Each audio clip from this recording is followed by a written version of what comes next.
Aujourd'hui, je vais vous parler de la formation que j'avais promis à certaines personnes de traduire. C'est la formation de Dani Johnson. Si vous ne savez pas c'est qui Dani Johnson, c'est une femme d'affaires exceptionnelle. Elle a démontré à des centaines de milliers de personnes comment améliorer leur vie, que ce soit dans leurs finances, dans leurs relations interpersonnelles, dans leur commerce, dans leur communication. En fin de compte, c'est une dame, c'est une jeune fille qui a commencé très jeune. Elle a commencé, elle avait 19 ans, mais elle a eu une enfance très difficile. Il y avait de la violence conjugale, il y avait de la violence conjugale, il y avait de l'inceste dans sa famille, il y avait aussi malheureusement ses parents c'était des drogués. Puis elle, puis à un moment donné, elle a même eu un enfant très jeune qu'elle avait donné à l'adoption, puis elle s'avait fait enfirouaper en pensant que son enfant aurait été en meilleures mains. Puis malheureusement, regarde, son histoire, c'est super inspirant.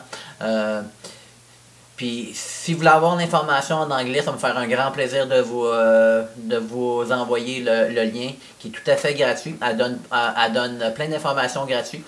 Moi, je fais cette vidéo-là, c'est pour partager avec les gens en français. Parce que la formation ne se fait pas en français. Ça fait, moi, je vais vous dire les grandes lignes. Un des premiers points que je vais vous parler, c'est que dans la journée 1, elle dit exactement pourquoi que la plupart des gens ne réussissent pas dans leur vie ou en affaires. C'est souvent, la première raison, c'est que la plupart des gens, ils se créent toujours des excuses. Puis malheureusement, comme elle dit, on a toutes 24 heures dans une journée. Puis pourquoi qu'il y a des personnes qui vont réussir, puis il y a d'autres personnes qui vont pas réussir.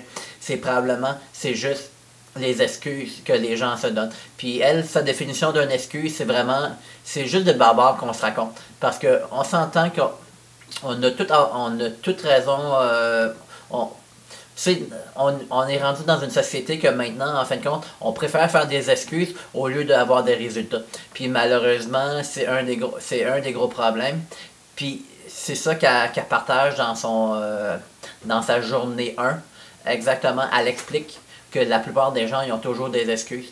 Puis il faut arrêter de toujours se faire des excuses. Parce que malheureusement, si on veut évoluer dans la vie, il faut qu'on passe par-dessus nos excuses. Malheureusement, on est rendu dans un monde qu'on est rendu conditionné, que en fin de compte, c'est mieux pas essayer parce que si tu échoues, qu'est-ce que les gens vont penser, puis ci, puis ça.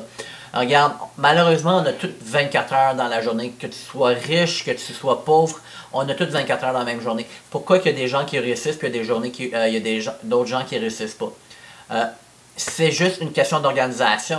Puis, regarde, puis je sais qu'on a toutes des excuses, puis elle, sa définition d'une excuse, c'est juste de se raconter des babards. Puis c'est d'y croire. En fin de compte, on a toutes les mêmes réalités. Je veux dire, on a tous le même temps. Tu sais, il y en a qui disent c'est à cause que j'ai des enfants, mais je m'excuse. Il y en a d'autres qui ont d'autres enfants aussi, puis ils réussissent aussi. C'est vraiment qu'est-ce que vous vous dites. C'est la réalité que vous voulez vous compter. Puis l'autre fait aussi, il y a des gens qui disent moi je peux pas contacter ces personnes-là parce que qu'est-ce qu'ils vont penser de moi, je vais me faire juger puis c'est puis ça.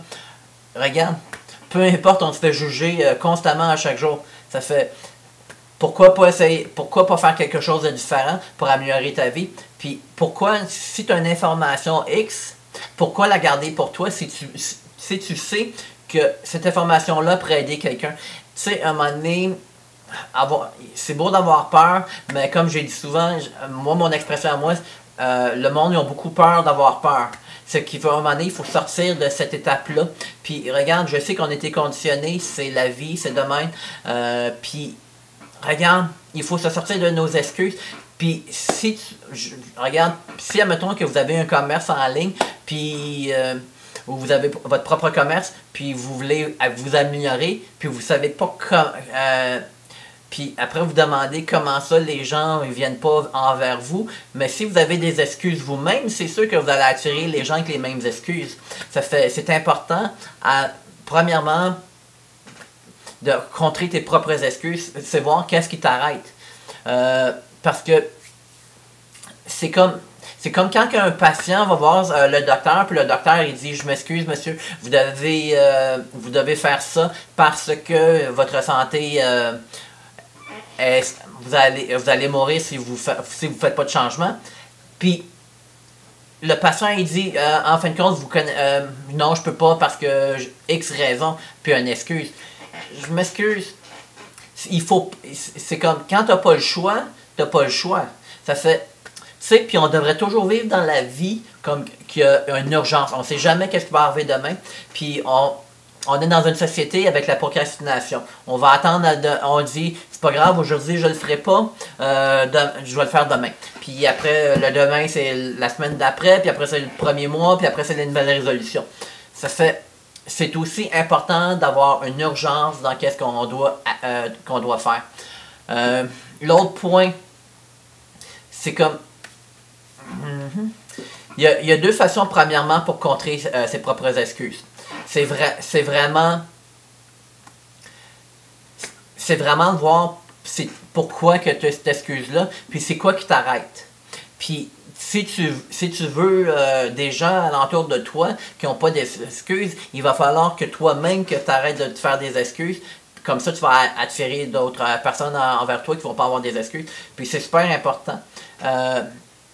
Puis l'autre façon, c'est regarde, on est rendu malheureusement dans la société qu'on fait plus d'excuses que vouloir avoir des résultats. Aujourd'hui, admettons, on dit on a perdu un emploi, c'est parce qu'à cause de ci, à cause de ça. Regarde, c'est la vie. Malheureusement, il faut prendre entière responsabilité de qu'est-ce qui se passe dans notre vie. Puis à chaque fois, on devrait prendre entière responsabilité de qu'est-ce qui se passe. Puis arrêter de faire des excuses. Si on veut évoluer, on n'a pas le choix. Puis l'autre affaire qui fait que les gens n'ont pas de succès, c'est que malheureusement... Regarde, j'ai un autre petit point juste pour... c'est comme, à un moment donné, elle donnait un exemple. Elle dit, ça fait 15 ans qu'elle donne cet exemple-là. Elle dit, supposons... Puis ça, c'est dans le pire des cas. Supposons que vous avez un enfant. Puis malheureusement, il y a une maladie grave. Puis le docteur, il dit, je ne peux pas rien faire pour sauver la vie de votre enfant. Puis il reste que... Moi, personnellement, je n'ai pas qu'est-ce qu'il faut. Mais je sais qu'il y a un médicament qui existe. Puis si vous ne le donnez pas à votre enfant d'ici 48 heures, votre enfant va avoir des séquelles au cerveau, puis il risque de mourir. Mais en fin de compte, tu sais que le médicament coûte 4000 $. C'est quoi que vous allez faire pour sauver la vie de votre enfant? C'est ça la question, des fois, il faut se demander. C'est où que vous êtes prêt à aller? Tu sais, il faut aller chercher son pourquoi dans la vie, puis pourquoi qu'on doit s'améliorer, tout ça. Puis je crois, moi, personnellement, avoir des enfants, ça devrait être la source primaire aux gens de vouloir s'améliorer puis donner une meilleure vie à leurs enfants. Puis regarde, t'as pas le choix, là. Puis même si tes finances sont pas belles, puis t'as tout topé tes cartes de crédit, je crois que tu vas aller chercher, tu vas t'arranger, tu vas faire tu vas tout faire pour obtenir le 4000 $, c'est certain, pour sauver la vie de ton enfant. Puis, moi, c'est une analogie qui m'a vraiment comme frappé, parce que c'est vrai que des fois, on fait juste réagir quand on est rendu au pied du mur. Puis on est rendu dans une société qu'on est rendu aussi, qu'on est quand même habitué à un certain niveau de vie. Mais même si on n'est pas tout à fait satisfait, on n'est pas encore très insatisfait. Mais si quand vous allez être rendu très insatisfait, puis là, vous allez prendre la décision, tu dis, maintenant, je veux que ça change, ça fait, je vais faire qu'est-ce que j'ai besoin de faire. Là, je pense que ça va nous pousser à vouloir arrêter de nous faire des excuses, puis aller chercher les connaissances supplémentaires pour améliorer notre vie. Parce que, comme je l'ai dit la dernière fois, il y a plein de moyens pour aller chercher, pour améliorer votre vie, soit dans le domaine que vous voulez. Puis l'autre a dit, qu'est-ce qui est important, c'est vraiment aller chercher les connaissances. aller chercher des connaissances. La plupart des gens, des fois, ils pensent qu'ils vont changer de travail, puis il n'y aurait pas besoin de... Il n'y aurait pas besoin de faire d'études. Ils pensent qu'ils vont arriver dans le job, puis clic-clac, puis ils vont comprendre ça tout de suite. Mais on s'entend que c'est pas de même que ça fonctionne. C'est comme si je demanderais un dentiste qui est de grande renommée, qui est excellent, qui admettons qui est comme numéro 1 au Canada, puis un chirurgien. Puis on fait un genre de télé-réalité aujourd'hui, là, puis demain, les deux doivent changer de job. Puis on a un patient qui arrive qui a besoin d'une opération à cœur ouvert. Est-ce que vous pensez que le dentiste va être capable d'opérer? Il va être capable d'opérer la personne à cœur ouvert, même si c'est un excellent dentiste? La réponse c'est non. Il faut se spécialiser dans qu'est-ce qu'on veut améliorer. Le problème, le plus gros problème qu'on a aujourd'hui, c'est que les gens, on ne s'investit pas à 100% dans qu'est-ce qu'on veut. Puis, c'est comme Jim Rohn a toujours dit, tu devrais travailler toujours plus fort sur toi que de travailler sur ta propre job. Puis ça, c'est un concept qu'on ne nous a pas appris à l'école, parce qu'on nous a toujours appris qu'il fallait avoir des bonnes notes, puis ici, puis ça.